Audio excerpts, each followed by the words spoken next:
ሰላም እንዴት ናችሁ? እኔ ያለው እግዚአብሔር ይመስገን። ይህ የላፍት ኮሚኒቲ ፖድ ነው። ዛሬ ደግሞ ባለፈው ቲዩብ ላይ የጀመርነውን ስለ ጻድቅ እንደ ምሳሌ የሚለውን ክፍል 2 እንነጋገራለን። ባለፈው ሳምንት እንግዲህ እንደነገርኳችሁ በምሳሌ ላይ ከ40 እስከ 50 ለሚሆን ጊዜ ስለ ጻድቅ የተጻፈ ነገር አለና እኛ ደግሞ በክርስቶስ ኢየሱስ አምኖ እንደ ጸደቀ ሰው እንደ ዳነ ሰው እነዚህ ነገሮች በጣም ማስተዋል አለብን ብዬ ተናግሬ ነበርና ዛሬ ደግሞ ባለፈው ክፍል ላይ ምሳሌ 10 እስከ 12 ባሉት ክፍሎች ውስጥ ስለ ጻድቅ የተጻፉትን አይተናል።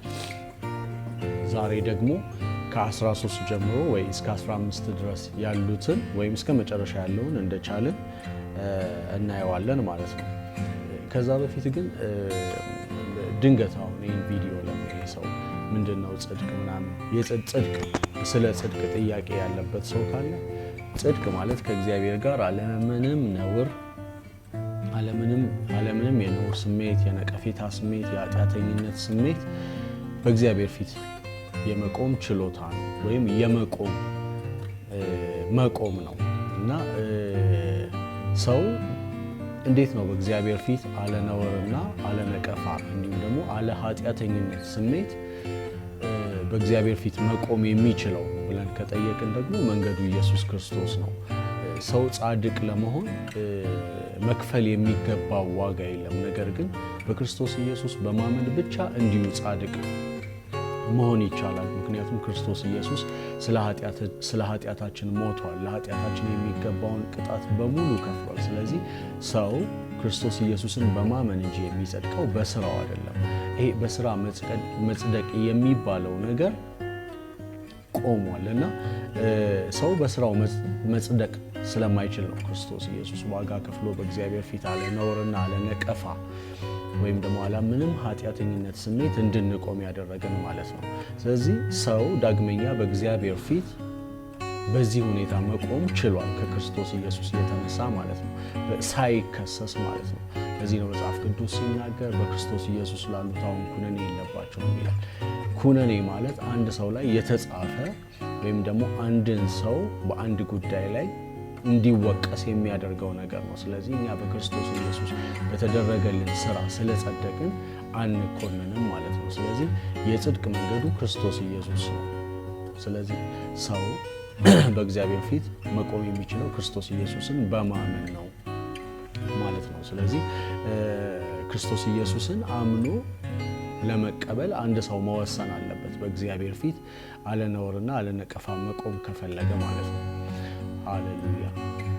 ስለዚህ ልናስተውል ይገባል። ታዲያ ሰው አምኖ ከጸደቀ በኋላ ደግሞ ስለ ጻድቅ የተነገሩ ብዙ ክፍሎች አሉ እና እነዛን ክፍሎች ማወቅ አለበት። ጻድቅ ተብሎ የተጻፈ ማለት ነው ከኦልድ ቴስታመንት ጀምሮ። እነዚህ ክፍሎች ጻድቅ እንደሆነ ሰው ሁልጊዜ ራሴን እንዳይ ያደርጉኛል ማለት ነው። ጻድቅ ሲል ራሴን አይበታለሁ እነዚህን ክፍሎች ማለት ነው። ስለዚህ ማንኛውም በክርስቶስ ኢየሱስ አምኖ የዳነ ሰው እነዚህን ክፍሎች ማወቅ አለበት። ምክንያቱም ስለሱ ጻድቅ ስለሆነ ሰው የተነገሩ ነገሮች ስለሆነ ማለት ነው። ሃሌሉያ። ስለዚህ ዛሬ ደግሞ ከምሳሌ 13:5 ጀምሮ ያሉትን እናያለን ማለት ነው እና ራሳችንን እነዚህ ቃሎች አሁን የማነባቸውን ቃሎች ራሳችንን በእነሱ ውስጥ ከተን ማየት አለብን ማለት ነው፣ እንደ ጻድቅ ሰው ማለት ነው። ያም በእምነት መቀበል ይባላል። እነዚህን ክፍሎች በእምነት መቀበል መቻል አለብን። ክብር ለክርስቶስ ኢየሱስ ይሁን። ሃሌሉያ። እንደዚህ ይላል ምሳሌ 13:5 ላይ ጻድቅ ሐሰትን ይጠላል ይላል። ሃሌሉያ። ጻድቅ ሐሰትን ይጠላል። እንደ ጻድቅ ሰው ሐሰት የሆነውን ነገር ልንጠየፈው ይገባል፣ ልንጠላው ይገባል ማለት ነው። ምክንያቱም ጻድቅ ሐሰትን ይጠላል ተብሎ ስለተጻፈ። ምሳሌ 13:6 ላይ ጽድቅ ቅን የሆነውን ሰው ትጠብቀዋለች ይላል እና ጽድቅ በክርስቶስ ኢየሱስ ያገኘነው ጽድቅ እኛን ትጠብቀናለች። ሃሌሉያ። እና ጽድቅ ቅን የሆነውን ሰው ትጠብቀዋለች ይላል እና እንደ ጻድቅ ሰው በቅንነት የሚወጣና የሚገባ ሰው ሁልጊዜ የተጠበቀ ነው። ስለዚህ ጽድቅ ቅን የሆነውን ሰው ትጠብቀዋለች። ሰው በክርስቶስ ኢየሱስ ካመነ ያ ጽድቁ ይጠብቀዋል ማለት ነው። ክብር ለኢየሱስ ይሁን። ሌላው ደግሞ የጻድቃን ብርሃን ደምቆ ይበራል ይላል። ሃሌሉያ። ብርሃናችን በቃ መጽሐፍ ቅዱስ ሲናገር ባለፈውም ክፍል ላይ ተናግሬዋለሁኝ። አንድ ሌላ የትምህርት ክፍል ላይ ተናግሬዋለሁኝ። እናንተ የዓለም ብርሃን ናችሁ የሚለውን ሪሊ ራሳችንን እንደ ብርሃን ነው ወይ የምናየው? የእግዚአብሔር ቃል እንደሚናገረው እንደ ብርሃን አድርገን ነው ወይ ራሳችንን የምንቆጥረው ብዬ ተናግሬ ነበር። ምክንያቱም እናንተ የዓለም ብርሃን ናችሁ፣ የምድር ጨውም ናችሁ ተብሎ ስለተጻፈ ማለት ነው። እንደገና ደግሞ ብርሃን ብቻ አይደለም፣ ነገር ግን ደምቆ የሚበራ ብርሃን። እንደ ጻድቅ ሰው በእኔ ያለው ብርሃን ክርስቶስ ኢየሱስ ደምቆ የሚበራ ነው፣ ለሌሎች ደምቆ የሚበራ። ሃሌሉያ። ስለዚህ የጻድቅ ብርሃን ደምቆ ይበራል ይላል። ብርሃናችን ክርስቶስ ኢየሱስ ነው። ያ ብርሃን ደግሞ እለት በእለት በህይወታችን እየደመቀ የሚያበራ ብርሃን ነው። ስለዚህ የኔ ብርሃን ደምቆ የሚያበራ ነው ብዬ ላስብ ይገባል። የጻድቅ ብርሃን ደምቆ ይበራል ተብሎ ስለተጻፈ ብርሃኔ ደምቆ ይበራል ልል ይገባል ማለት ነው። ሃሌሉያ። ምሳሌ 13:21 ደግሞ ብልጽግና ግን የጻድቃን ዋጋ ነው ይላል። ሃሌሉያ። ስለዚህ ይሄ መበልጸግ በክርስቶስ ኢየሱስ ከጸደቅን በኋላ ዋጋችን ነው። በቃ እንበለጽጋለን፣ ፕሮስፐር እናደርጋለን፣ ይከናወንልናል። ይሄ እነዚህ ቃል በነገራችን ላይ ስለተጻፈ አሁን ይህንን ቃል ልንዘለው አንችልም። በቃ አምነን ልንቀበለው እንጂ ብልጽግና የምትለው ቃል ስለገባች ብልጽግና ብሏል እዚህ ጋር ብዬ ልዘለው አይገባም። የእግዚአብሔር ቃል ብልጽግና ግን የጻድቃን ዋጋ ነው ይላል። ስለዚህ ለኔ ዋጋዬ ነው ማለት ነው። እበለጽጋለሁ። መበልጸግ የኔ ዋጋዬ ነው። እንደ ጻድቅ ሰው ድርሻዬ ነው። ኢትስ ማይ ፖርሽን። ስለዚህ ላፍርበት አይገባም። አንተ እንደዚህ በእንችን ቃል ትጠቀማለህ እንደ ብልጽግና ምናምን የሚለውን ሰው ስላለ አይደለም። ነገር ግን የእግዚአብሔር ቃል ካለ አለ ነው። እኔ አልለውጠውም፣ አልሽረውም። ስለዚህ ሰለሞን ሲናገር በምሳሌ ላይ ይሄንን ነገር እንዳልኳችሁ ሰለሞን እነዚህ ነገሮች እግዚአብሔር ጥበብን ስለሰጠው ነገሮችን የሚያስተውልበት አይኑን ስለከፈተው የጻፋቸው ነገሮች ናቸው። ስለዚህ ሰለሞን እግዚአብሔር ገልጦለት ይሄን ነገር አውቋል። የጻድቃን ዋጋቸው ብልጽግና ነው ካለ የኔ ዋጋዬ ብልጽግና ነው ብዬ ላምን ይገባል። ክብር ለኢየሱስ ክርስቶስ ይሁን። ስለዚህ ብልጽግና የኔ የጻድቁ ዋጋ ነው ብዬ ላምን ይገባል ማለት ነው። ሌላ ምሳሌ 13:22 ላይ ደግሞ የኃጢአተኞች ሀብት ግን ለጻድቃን ይከማቻል ይላል። ሃሌሉያ።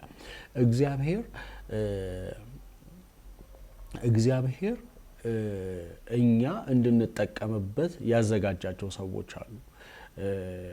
በቃ ሰዎች እግዚአብሔር እነሱ የሚኖሩበትን መንገድ ያዘጋጀበት መንገድ አለ። እሱም ምንድነው? ሌሎች የኃጢአተኞች ሀብት ግን ለጻድቃን ይከማቻል ስለሚል ማንኛውም በምድር ላይ የሚሰራው ነገር ዌዘር ባላመኑ ኃጢአተኞች በሆኑም ሰዎች ይሁን ጻድቃን ይጠቀማሉ። በዛ ውስጥ ስራ ተቀጥረውም ሊሆን ይችላል። በተለያየ መንገድ ግን እግዚአብሔር በዛ ውስጥም ደግሞ በረከትን እንዲያገኙ አድርጎ ስለዘረጋ ማለት ነው ነገሮችን። ክብር ለኢየሱስ ይሁን። ምሳሌ 13:25 ላይ ደግሞ ጻድቅ ግን እስኪጠግብ ድረስ ይበላል ይላል። ሃሌሉያ። ጻድቅ እስኪጠግብ ድረስ ይበላል። ክብር ለኢየሱስ ይሁን። ምሳሌ 14:32 ጻድቅ ግን በሞት ጊዜ እንኳን መጠጊያ ያላቸው ይላል። ሃሌሉያ። ይሄ በሚያስፈራ ጊዜ ይሄ ሞት መጣ በሚባልበት ጊዜ እንኳን ጻድቃን መጠጊያ ያላቸው ይላል። መጠጊያችን ደግሞ ክርስቶስ ኢየሱስ ነው። እግዚአብሔር አምላካችን መጠጊያችን ነው። መጽሐፍ ቅዱስ ሲናገር በመዝሙር 91 ላይ በልዑል መጠጊያ የሚኖር ይላል። ሁሉን በሚችል አምላክ ጥላ ውስጥ ያድራል። ስለዚህ እግዚአብሔር መጠጊያችን ነው። ሃሌሉያ። በሞት ጊዜ እንኳን እኛ የምንጠጋበታለን። ክብር ለኢየሱስ ይሁን። ሃሌሉያ። ምሳሌ 14:34 ጽድቅ ሕዝብን ከፍ ታደርጋለች። አያችሁ፣ ጽድቅ የምትባለው ነገር ደግሞ በክርስቶስ ኢየሱስ የምትገኘው ጽድቅ ሰዎችን ከፍ ታደርጋለች። ስለዚህ እኛ በክርስቶስ ኢየሱስ በማመን ያገኘነው ጽድቅ ከፍ ያደርገናል ማለት ነው። ሃሌሉያ። ምክንያቱም በጣም ለውርደት ለዝቅታ አይደለም የተጠራ ነው። ነገር ግን እግዚአብሔር ያዘጋጀልንን ከፍታ እንድንወርስ ጽድቅ ወደኛ መጣለች። በክርስቶስ ኢየሱስ የምትገኘው ያቺ ጽድቅ ወደኛ መጣለች። ስለዚህ ጽድቅ ሃሌሉያ ጽድቅ ህዝብን ከፍ ታደርጋለች ይላል። ሰዎችን የመለወጥ ኃይል አላት። ከፍ የማድረግ ኃይል አላት ጽድቅ። ክብር ለኢየሱስ ክርስቶስ ይሁን። ሃሌሉያ። ምሳሌ 15:6 ደግሞ እንደዚህ ይላል፣ የጻድቃን ቤት በብዙ ሀብት የተሞላ ነው ይላል። ክብር ለኢየሱስ ይሁን። ሃሌሉያ። የጻድቃን ቤት በቃ በብዙ ሀብት የተሞላ ነው። አንዳንድ ጊዜ የእግዚአብሔር ቃል ካለንበት ቦታ ሆነን ስናየው በእርግጥ ይሄ እኔን ይወክላል ብዬ ላስብ እችላለሁ። አሁን የኔ ያለንበትን ሁኔታ ማየት የለብንም። የእግዚአብሔር ቃል ያለንን እንደዛው መቀበል አለብን። የጻድቃን ቤት በብዙ ሀብት የተሞላ ነው ካለ ሳላይ ኪሴን ሳላይ ያለውበትን ሁኔታ ሳላይ የኔ የጻድቁ ቤት በብዙ ሀብት የተሞላ ነው ብዬ ላምን ይገባል ማለት ነው። ሃሌሉያ። the word of God is true። ሃሌሉያ። መጽሐፍ ቅዱስ ደግሞ ሲናገር you shall know the truth and the truth will make you free ይላል። ሃሌሉያ። ይሄ ቃል ነው ነፃ የሚያወጣው ሰዎችን ከአስተሳሰባቸው። ሃሌሉያ። አንዳንዴ የተጠቀጠቀብን ክፉ ሀሳብ የሚወጣው በእግዚአብሔር ቃል ነው። በእግዚአብሔር ቃል መተካት አለባቸው እነዛ ውስጣችን ላይ ያሉት እንደ ቃሉ ያልሆኑት ሀሳቦች ማለት ነው። ስለዚህ እዚህ ጋር ቃሉን ሬዚስት ላረገው አይገባም፣ እንዳለ ልቀበለው ይገባል። ኪሴን ሳላይ ሁኔታዬን ሳላይ የጻድቅ ቤት በብዙ ሀብት የተሞላ ነው ካለ ቴንክ ዩ ጂሰስ ብዬ ነው መወስደው። ሃሌሉያ። የኔ የጻድቁ ቤት ላይኖርህ ይችላል። በነገራችን ላይ ቤትም ባይኖርሽ ግን የእግዚአብሔር ቃል ስላንቺ የተናገረውን ነገር እንዳትቀበይ የሚከለክልሽ ነገር የለም። ስለዚህ በእምነት ይሄን ነገር መውሰድ አለብን። የኔ የጻድቁ ሳላየው ማለት ነው። ሃሌሉያ። በእምነት እንጂ በማየት አንመላለስም ይላል። ስለዚህ ይህንን ቃል በማመን ልመላለስ ይገባል ማለት ነው። የኔ የጻድቁ ቤት ሃሌሉያ በብዙ ሀብት የተሞላ ነው ልል ይገባል። አንዳንድ ሰው የእምነት ነገር ይቆረቆረዋል። በቃ ይሄ እንደዚህ አይነቱን ነገር ለመቀበል በጣም የሚከብደው ሰው አለ። ይቆረቆረዋል። በእርግጥ የኔ ቤት ምናምን በቃ ውሰደው ብራዘር። ሃሌሉያ። ያንተ የጻድቁ ቤት በብዙ ሀብት የተሞላ ነው ብሎ የእግዚአብሔር ቃል ከተናገረ ውሰደው። ጀስት ኪስህን አትይ፣ ያለህበትን ሁኔታ አትይ። ነገሩ በጊዜው ይሆናል። ነገር ግን ቃሉ መጥቶልሃል። ሃሌሉያ። መጽሐፍ ቅዱስ ሲናገር እንደዛ ነው የሚለው። ሃሌሉያ። ቃሉ የመጣላቸውን አማልክት ናቸው አላቸው ይላል። ደግሞ ቃሉን ላከ ፈወሳቸው ይላል። ያንተ ነገር የሚለወጠው በተላከልህ ቃል ነው። ስለዚህ የእግዚአብሔርን ቃል እንዳለ አድርገው ወሰደው። እነዚህ ቃሎች ለማንም የተጻፉ አይደለም፣ ለኛ የተጻፉ ናቸው። ስለዚህ የእግዚአብሔርን ቃል እንዲሁ ልንወስደው ይገባል። ሃሌሉያ። እግዚአብሔር ካለ አለ ነው። እግዚአብሔር ደግሞ የተናገረውን የሚፈጽም ነው። ክብር ለኢየሱስ ክርስቶስ ይሁን። ሃሌሉያ። ስለዚህ የኔ የጻድቁ ቤት በብዙ ሀብት የተሞላ ነው ብዬ እወስደዋለሁ። ሃሌሉያ። ሌላ ደግሞ ምሳሌ 15:28 የጻድቅ ሰው ልብ የሚሰጠውን መልስ ያመዛዘናል ይላል። እንደ ጻድቅ ሰው ከሰው ጋር እንኳን በሚኖረን ኮሚዩኒኬሽን በማንኛውም ነገር ምላሻችን ሃሌሉያ የተመዛዘነ በቃ አመዛዝነን ነው የምንመልሰው። ዝም ብሎ አፋችንን እንደመጣልን አንመልስም። ምክንያቱም መጽሐፍ ቅዱስ ሲናገር ሞትና ሕይወት በአንደበት ላይ ናቸው ይላል እና የምንናገረውን ነገር ማመዛዘን አለብን። ስለዚህ ጻድቅ የሚሰጠውን መልስ ያመዛዝናል ሲል እንደ ቃሉ የሆነ መልስ ለመስጠት እንትንላለው ማለት ነው። የጻድቅ ሰው ልብ ነው የሚለው። እንደውም የጻድቅ ሰው ልብ መጽሐፍ ቅዱስ ሲናገር out of the abundance of the heart a mouth speaks ይላል። ሰው በልቡ ከሞላው ከዛ ውስጥ አንደበቱ ይናገራል ይላል። እንደ ጻድቅ ሰው ደግሞ በውስጣችን ልንሞላ የሚገባው ወይም ደግሞ በክርስቶስ ኢየሱስ እንድንሞላ የተሰጠን ተስፋ፣ እምነት፣ ፍቅር፣ ቸርነት፣ በጎነት ስለዚህ ከዚህ ጋር የተያያዙ ነገሮች እንደ ቃሉ የሆኑ ነገሮች ነው በህይወታችን ላይ አመዛዝነን መልስ የምንሰጥባቸው ማለት ነው። ክብር ለኢየሱስ ይሁን። ሃሌሉያ። ምሳሌ 15:29 ደግሞ እንደዚህ ይላል፣ እግዚአብሔር ከክፉዎች ሩቅ ነው ይላል፣ የጻድቃንን ጸሎት ግን ይሰማል ይላል። ሃሌሉያ። እግዚአብሔር ከክፉዎች ሩቅ ነው፣ የጻድቃንን ጸሎት ግን ይሰማል ይላል። ስለዚህ የኔን የጻድቁን ጸሎት እግዚአብሔር እንደሚሰማ እርግጠኛ ያደርገኛል ማለት ነው ይሄ ክፍል። እግዚአብሔር የኔን የጻድቁን ጸሎት ይሰማዋል። ስለዚህ ሁል ጊዜ ስጸልይ ጸሎቴ እንደሚሰማ ወይም እንደተሰማልኝ አምኜ ነው ማለት ነው። በጥርጣሬ አይደለም የምጸልየው። መጽሐፍ ቅዱስ ሲናገር አንድ ክፍል ላይ እንደ ፈቃዱ አንዳች ብትለምኑ ይሰማችኋል ይላል። ከሰማችሁም ደግሞ መልሳችሁን ተቀብላችኋል ይላል። አይ ቲንክ አንደኛ ዮሐንስ 4 ወይም 5 ላይ ነው። እና እንደ ፈቃዱ አንዳች ብንለምን እንዲሰማን እናውቃለን፣ እንዲሰማን ካወቅን ደግሞ መልሳችንን ተቀብለናል የሚል ቃል አለ። ሃሌሉያ። እኔ ያው በፓራፍሬዝ አድርጌ ነው የምናገረው። እና ስለዚህ እግዚአብሔር የኔን የጻድቁን ጸሎት ይሰማል። ሃሌሉያ። ደግሞም ይመልስልኛል። መስማት ብቻ ሳይሆን ይመልስልኛል። ክብር ለኢየሱስ ይሁን። ሃሌሉያ። ምሳሌ 27 እንደዚህ ይላል፣ ጻድቅ ነቀፋ የሌለበትን ህይወት ይመራል ይላል። ሃሌሉያ።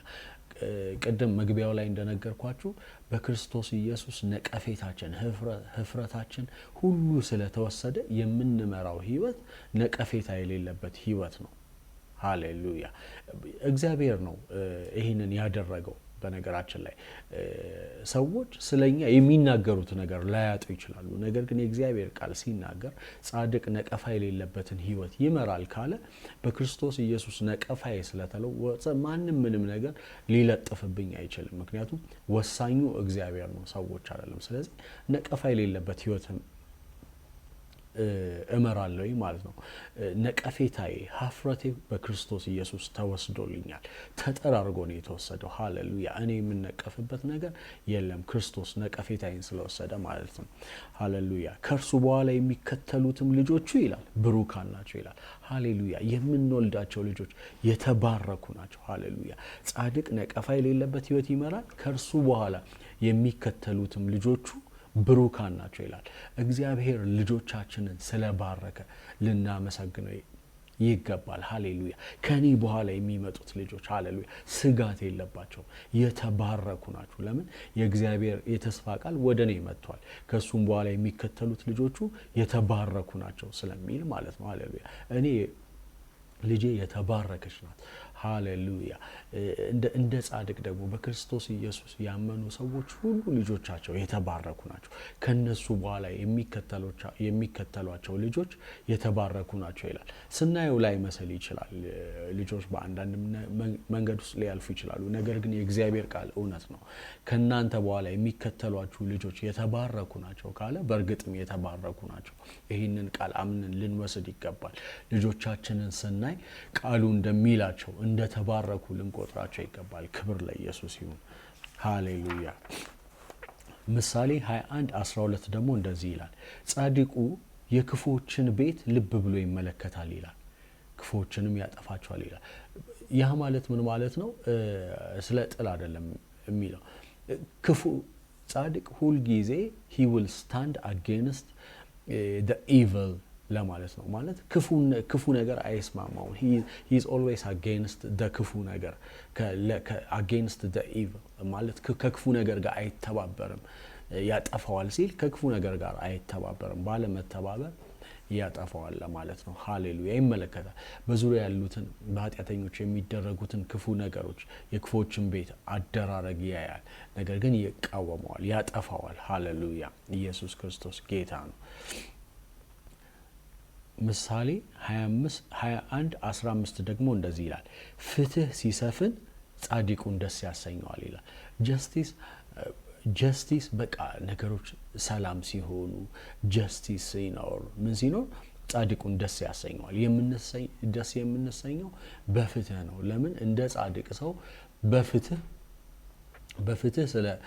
በፍትህ እንድንደሰት ተደርገን ስለተፈጠረን ማለት ነው። እግዚአብሔር የፍትህ አምላክ ስለሆነ ጻድቅ በቃ በፍትህ ደስ ይሰኛል። ክብር ለኢየሱስ ክርስቶስ ይሁን።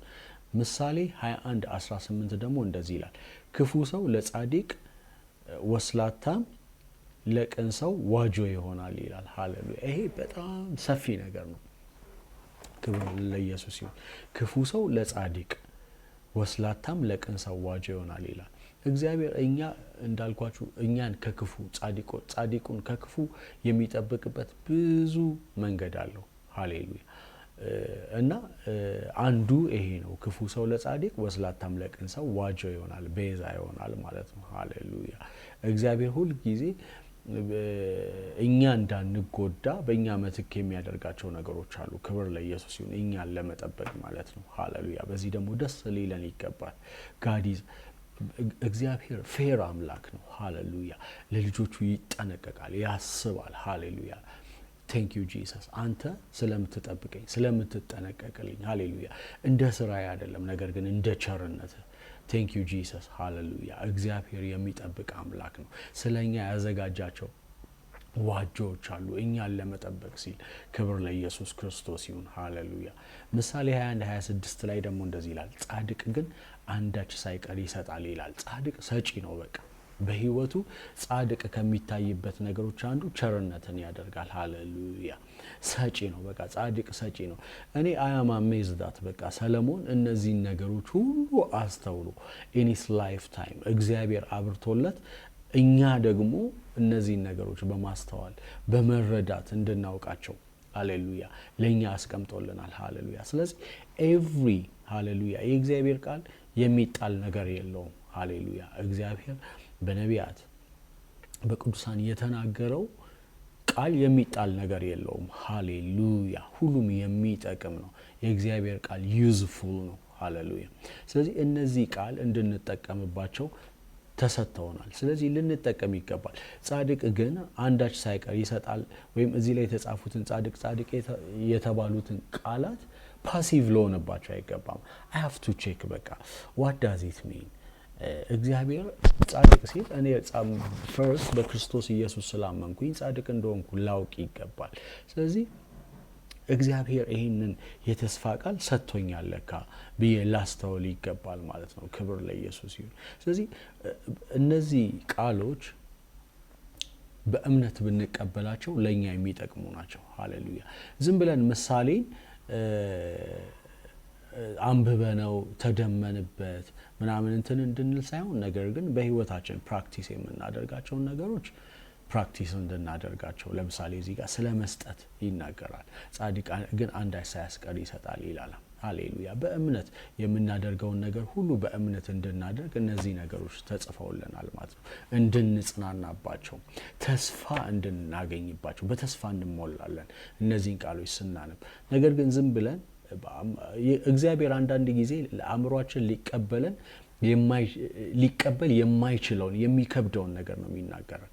የምንቀበልበት ብቸኛው መንገድ እምነት ነው። ሃሌሉያ። ካላመንን ይሄ ቃል በቃ እንዴት ይሆናል እንዳለን እድሜ ልካችንን እንፈጀዋለን። ይሆናል። የእግዚአብሔር ቃል በእምነት ከተቀበል ነው ይሆናል። ስለዚህ እዚህ ክፍል ላይ ያነበብኳቸው ቃሎች በእምነት ልንቀበላቸው ይገባል። አሁን የጻድቅ ቤት በሀብት የተሞላ ነው የሚለው እንዴት ይሆናል? ኤቭሪዴይ ኪስህን እያየ እንዴት ይሆናል ከምትል ለእግዚአብሔር ይቻላል እያልክ በቃ አመስግን። በቃ እግዚአብሔር ሆይ በቃልህ የጻድቅ ቤት በብዙ ሀብት የተሞላ ነው ብለኸኛል። I believe this, I receive it. ሃሌሉያ። ቴንክ ዩ ጂሰስ ልል ነው የምንገባው። እንዴት ይሆናል እያልክ እድሜን መፍጀት የለብም ማለት ነው። የእግዚአብሔር ቃል የሚሰራ ነው። ሃሌሉያ። አምኖ ለተቀበለው ሰው የሚሰራ ነው። ስለዚህ በቃ እንዳለ በቃ ጻድቅ እዚህ ላይ ያነበብኳቸውን ከ50 በላይ የሚሆኑ ስለ ጻድቅ የተጻፉት ቃላት እግዚአብሔር በምክንያት ጽፎልናል። አምነን እንድንኖርባቸው ማለት ነው፣ እንድንጥላቸው አይደለም። ሃሌሉያ። የእግዚአብሔር ቃል ዩዝፉል ነው ስለሚል ዩዝፉል ነው፣ ይጠቅመናል። ሃሌሉያ። እንዲጠቅመን ተጽፎልናል። ስለዚህ ህይወታችን እንዲሰራባቸው ነው እነዚህ ቃላት የመጡት ማለት። ስለዚህ አምነን ልንቀበላቸው፣ ህይወታችንን ልንመዝንባቸው ይገባል። ክብር ለኢየሱስ ይሁን። ሃሌሉያ።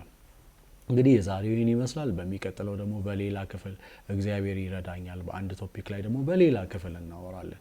ጌታ በጣም ብዙ መልካም ነገሮች አሉት የምናወራበት፣ አያልቅም። በቃ እግዚአብሔር ዘመናት አይበቁትም የእግዚአብሔር ቃል ቢተረክ ማለት ነው። ስለዚህ እንቀጥላለን፣ እንናገራለን፣ የእግዚአብሔርን እውነት እንነጋገራለን። ሃሌሉያ። በቅንነትና በፍቅር እናወራለን። ክብር ለኢየሱስ ይሁን። አሜን። ሃሌሉያ።